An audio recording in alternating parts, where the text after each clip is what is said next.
The mission and the clone. The spaceship moved slowly across the stars toward a glowing blue planet called Valari. A human named Adam sat near the window and watched the strange clouds spin in the sky. He was not a soldier or a leader. He was an engineer from Earth. His job was to help open new relations between Earth and the Valari Empire. He had no idea his life was about to change forever. When the ship landed, Adam was welcomed by tall aliens with silver skin and shining eyes. They looked elegant, but cold. These were the Valari guards. They led Adam through long halls made of crystal and metal. The walls seemed alive. They glowed with a soft light that responded to movement. Adam was brought to a grand room where the leaders of Valari stood. At the center sat the Queen's advisor, who spoke for her during early talks. The Queen herself did not appear at that time. Her presence was rare. Only a few chosen ones ever saw her. Adam was told the Queen ruled with great wisdom and power, and she trusted her advisors to speak in her name. Adam listened, nodded, and asked respectful questions. After a long meeting, he was allowed to visit their research and science center. It was a wide place filled with glowing tubes and strange machines.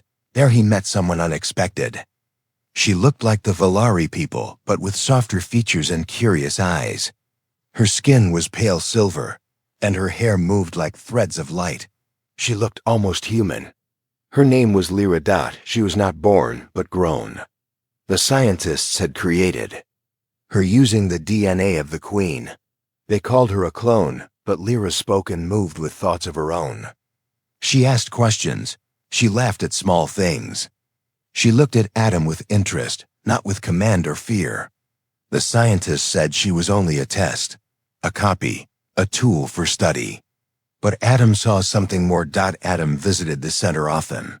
He helped with machines and gave advice about Earth systems. During breaks, he would speak with Lyra.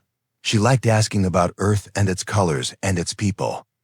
She had never seen a sunrise or felt real rain. Adam told her stories about rivers and trees and music. She listened like a child seeing the world for the first time. Time passed.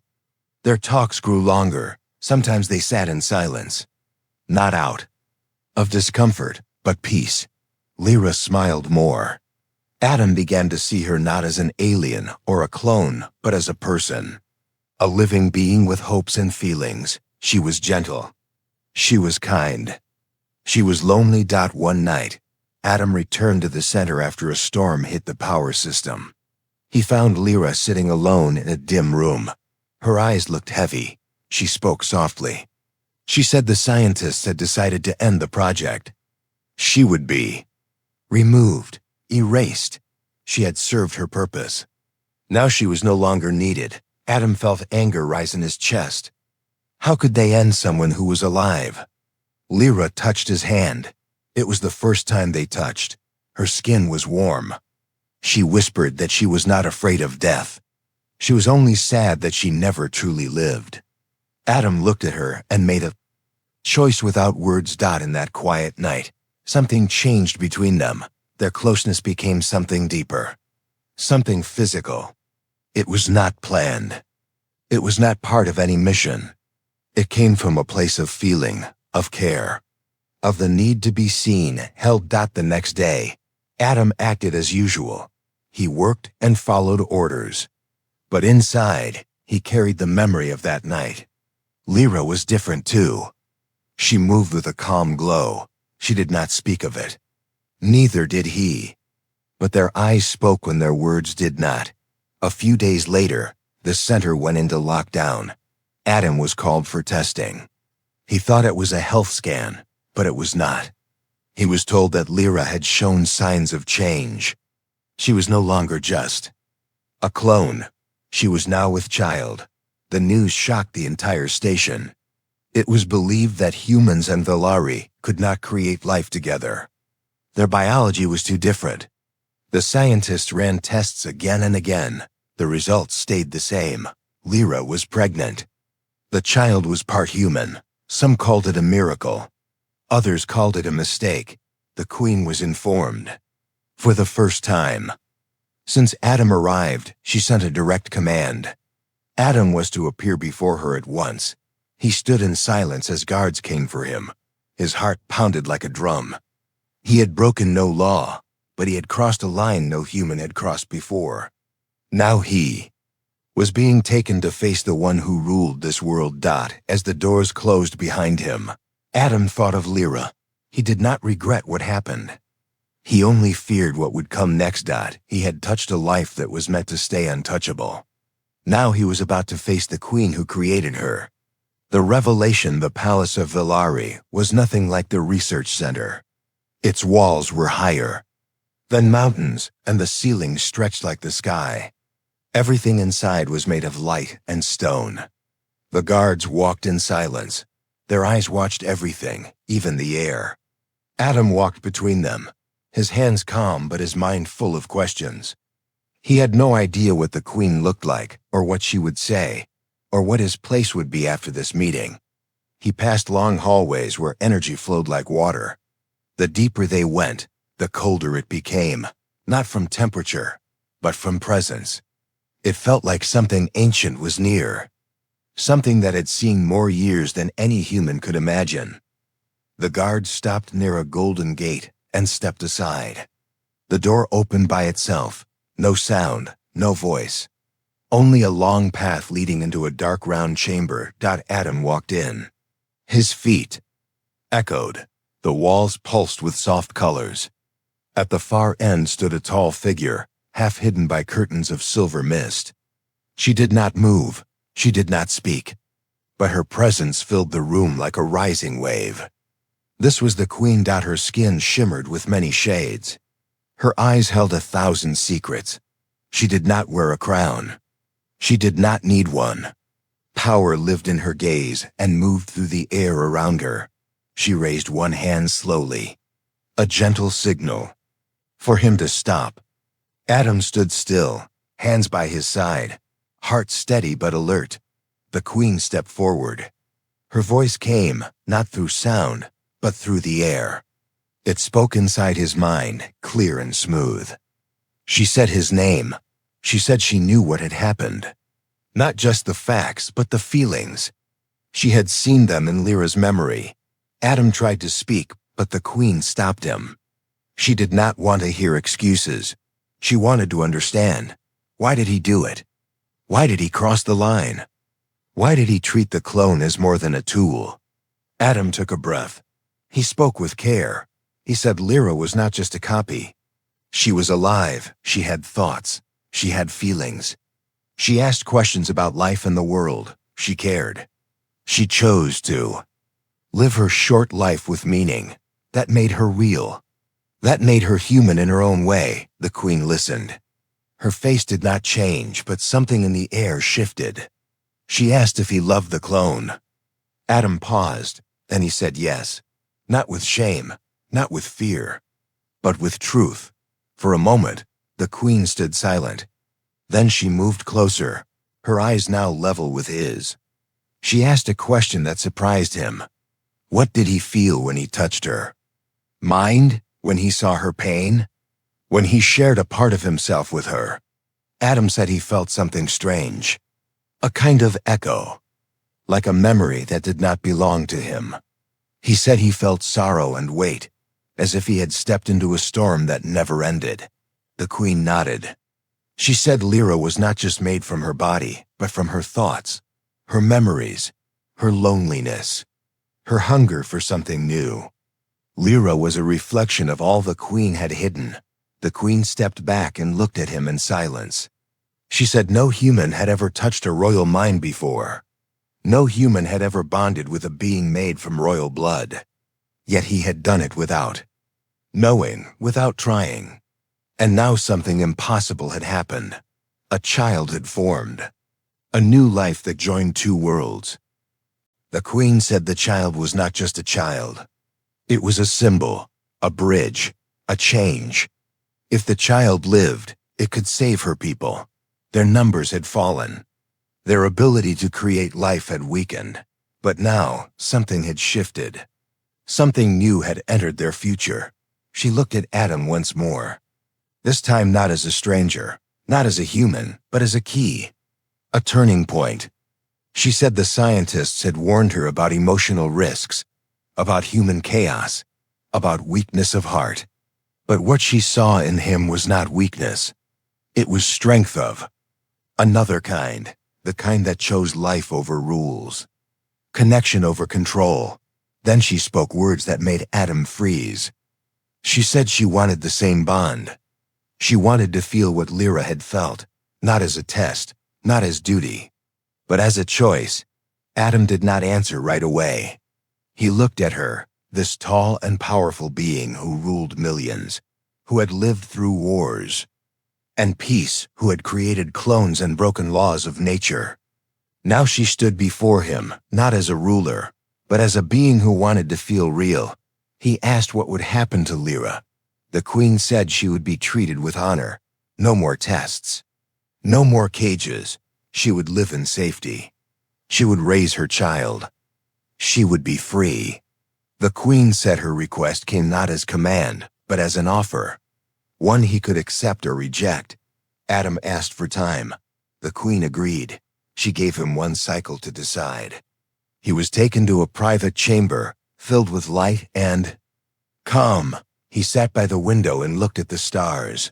He thought of Lyra, of her smile, her voice, her hope. He thought of the queen, her eyes, her power, her silence.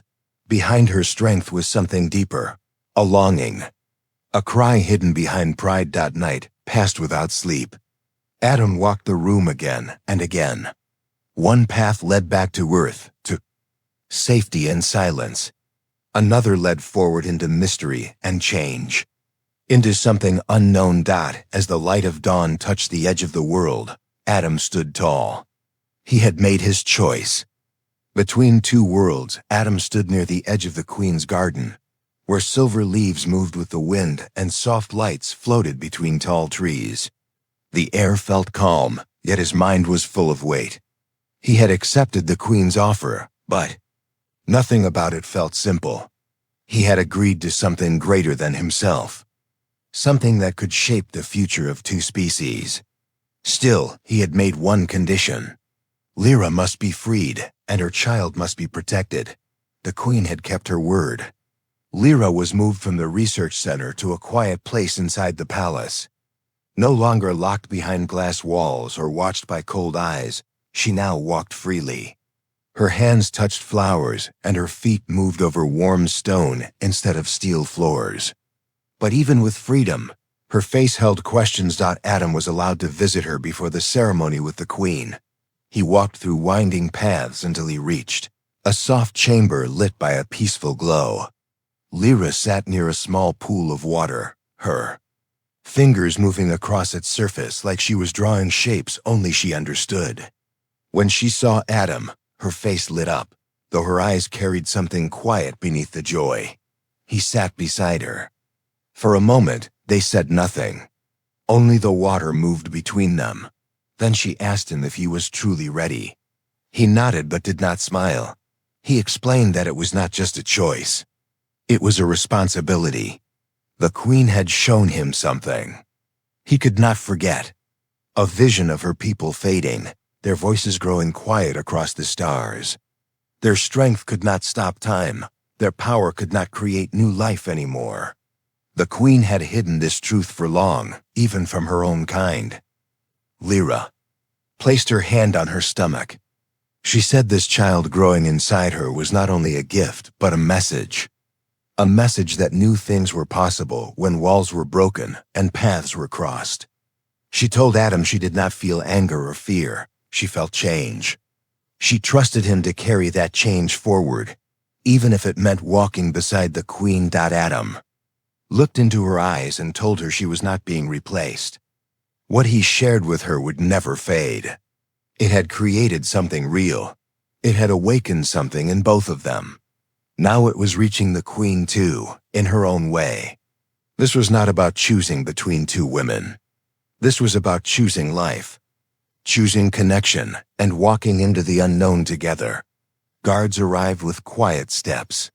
The queen had sent for Adam. It was time. He stood. Lyra stood with him. They did not speak again.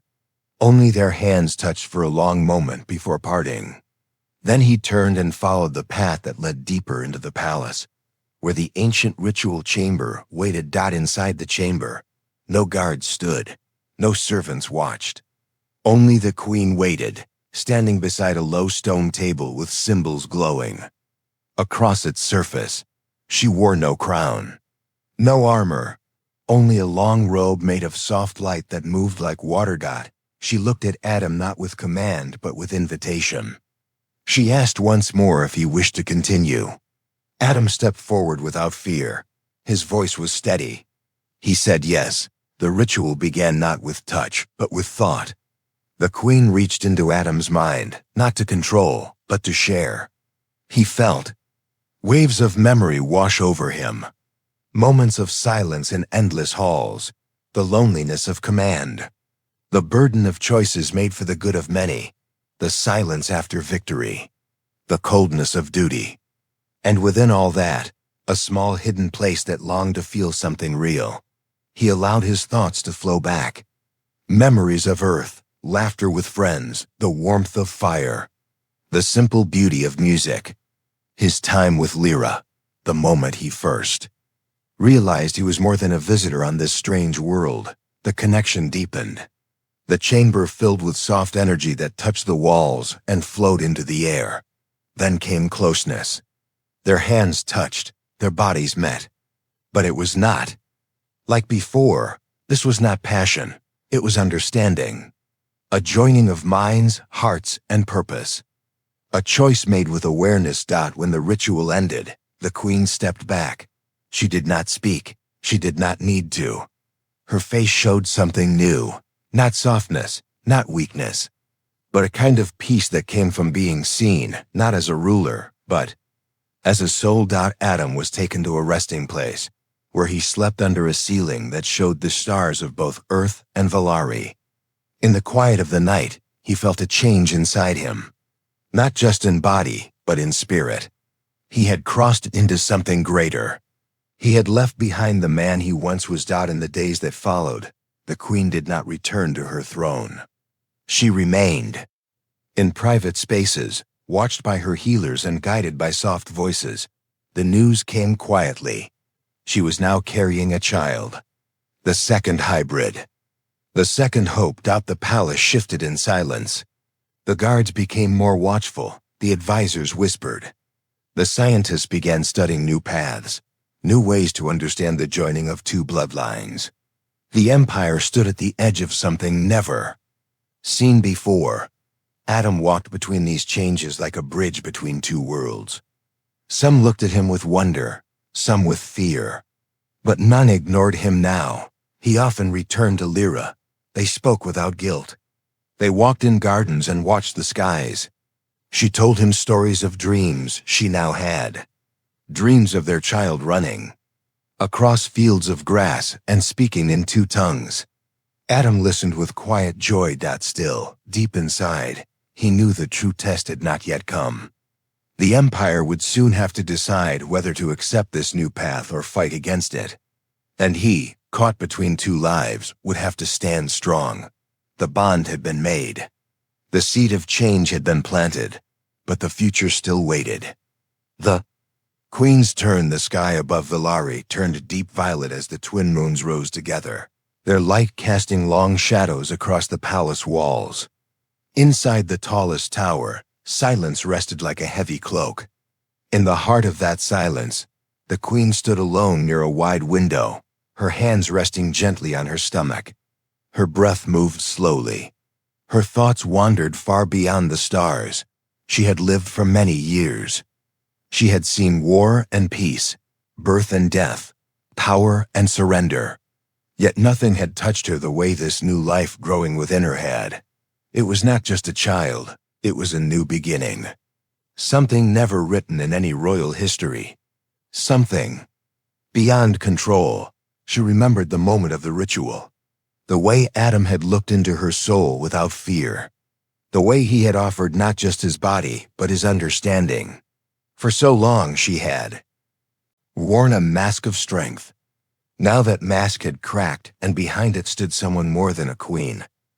A woman who had never been held for who she truly was. As her thoughts circled, soft steps entered the room. It was Lyra. She came without warning. Dressed in a simple robe, her eyes calm but clear. The guards had tried to stop her, but the queen had given orders. Lyra must never be blocked again. They looked at each other. Not as rival queens, not as copy and original, but as two mothers. Two beings carrying something sacred. Lyra stepped closer. She placed her hand gently over her own belly. The light from the moons touched both women. Lyra spoke first. Her voice was soft, but there was no fear in it. She asked the queen if she was ready for what was coming. Not just the birth, but the storm that would follow. The queen nodded. She said the council was divided. Some wished to embrace the future. Others whispered of removing both children before the bloodline was changed forever. She had silenced them for now. But whispers had a way of growing louder. Lyra stepped beside her and looked out the window. She said the people would follow truth. If they saw it, not just words spoken in chambers, but actions taken with heart. She believed that. The queen looked at her, this clone born in a lab, now standing with grace and fire. She asked Lyra why she did not hate her, why she had not tried to escape or rebel. Lyra smiled. She said she had been created by the queen's thoughts. Every question in her mind, every dream she had, came from the queen's deepest self. So how could she hate the one who gave her life? The queen turned away and closed her eyes for a moment. Then she spoke with a quiet voice. She said she no longer saw Lyra as a clone. She saw her as a mirror, a reflection of her own missing pieces. Together, they had created something even she could not fully understand. That night, the queen called for Adam. He entered the tower without hesitation. He found both women waiting, their hands resting on their growing stomachs. He bowed his head. Slightly unsure what to say, the queen stepped forward first. She placed her hand on his chest and asked him one simple question. Could he stand by both of them if the empire turned against this new life? Adam looked at them, not as alien royalty, not as a queen and her copy, but as two beings he had come to care for deeply. He answered without delay. He said he would protect both mothers and both children. He would fight if he must. Not with weapons, but with truth. The queen nodded once. Then she led him to the inner chamber of the tower, a place no outsider had ever seen. Lyra followed behind.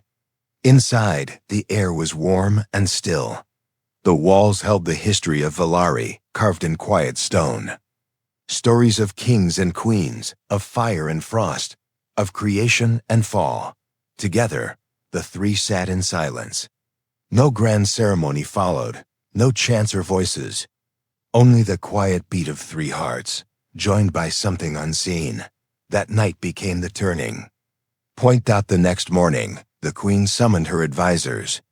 One by one, they entered the main hall and stood in rows, waiting for commands. The queen walked to the center of the hall. She stood tall and strong, her eyes firm. Then she spoke. She told them of the coming change.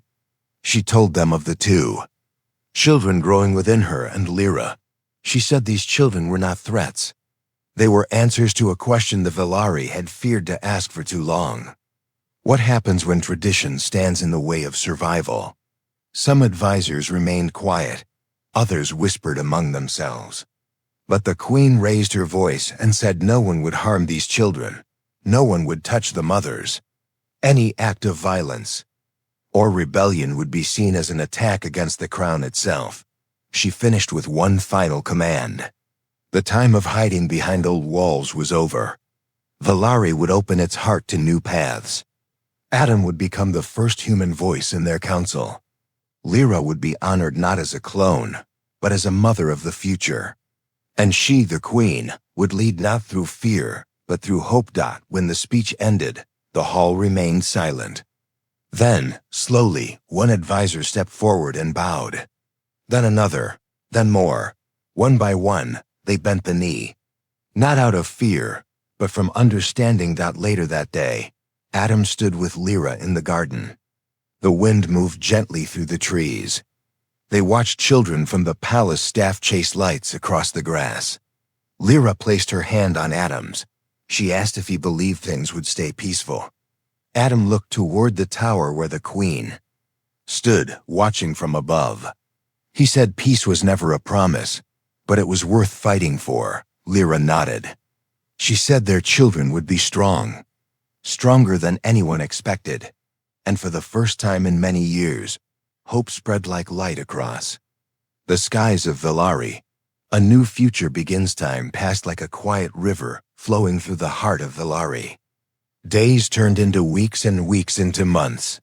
The palace, once filled with cold silence and distant voices, now carried soft sounds of life, voices of laughter, footsteps of children running. The halls that once held only rules and laws now held dreams and hope. That the queen rested in her private chamber. Her child had arrived a few nights ago, a quiet birth. No crowd, no show. Just the soft presence of a healer, a trusted guard, and Adam by her side. She held the newborn in her arms now, watching every breath, every small movement. The child was different, a mix of earth and Velari. Eyes that held both storm and sky. Skin that shimmered with a warm silver tone. A symbol of change. Lyra gave birth days earlier in a peaceful room surrounded by flowers. Her child came into the world strong, with curious hands and wide eyes. Lyra had named the baby something simple, something that could be spoken by both humans and Velari. She held her child close every day, whispering songs she remembered from Adam's stories. Adam moved between both chambers, never choosing one over the other. He stood by both mothers. He cared for both children. His days were full, but his heart was calm. He knew he was no longer just a visitor on this world. He had become part of something larger than any plan or mission. Outside the palace, news of the births spread through the cities of Velari. At first, there was confusion.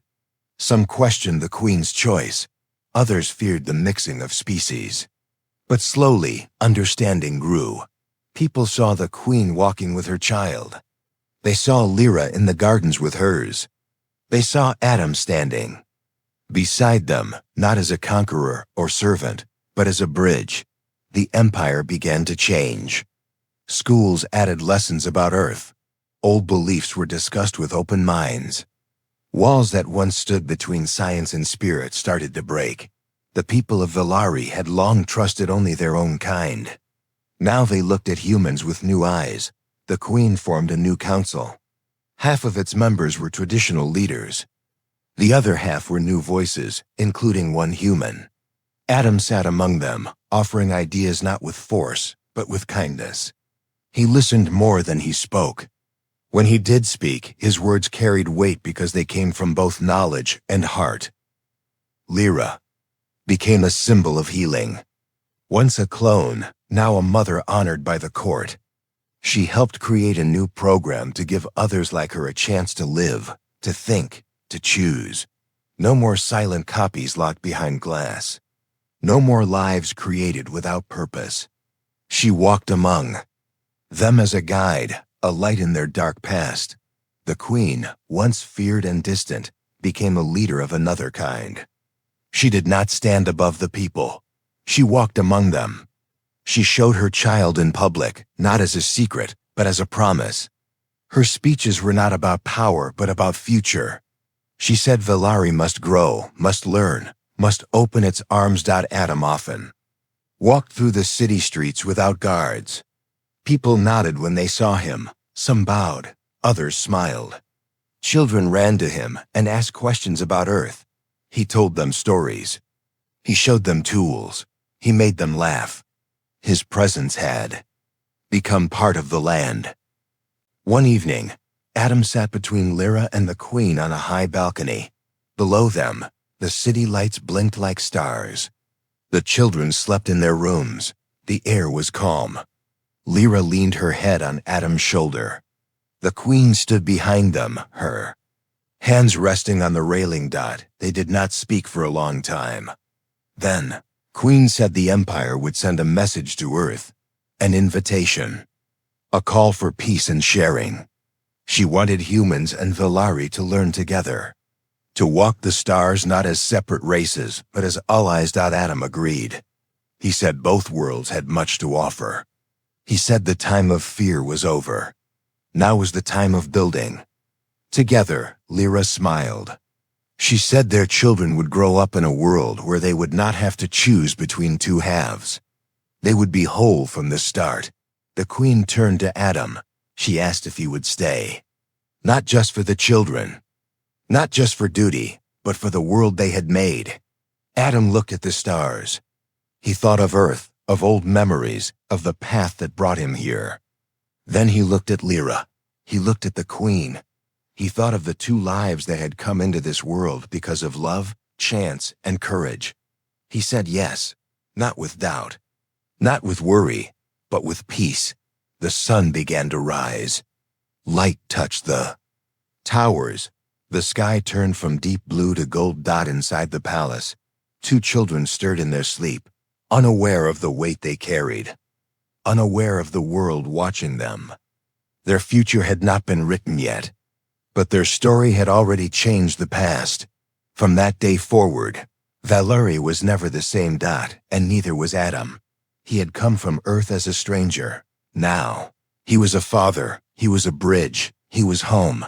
The end.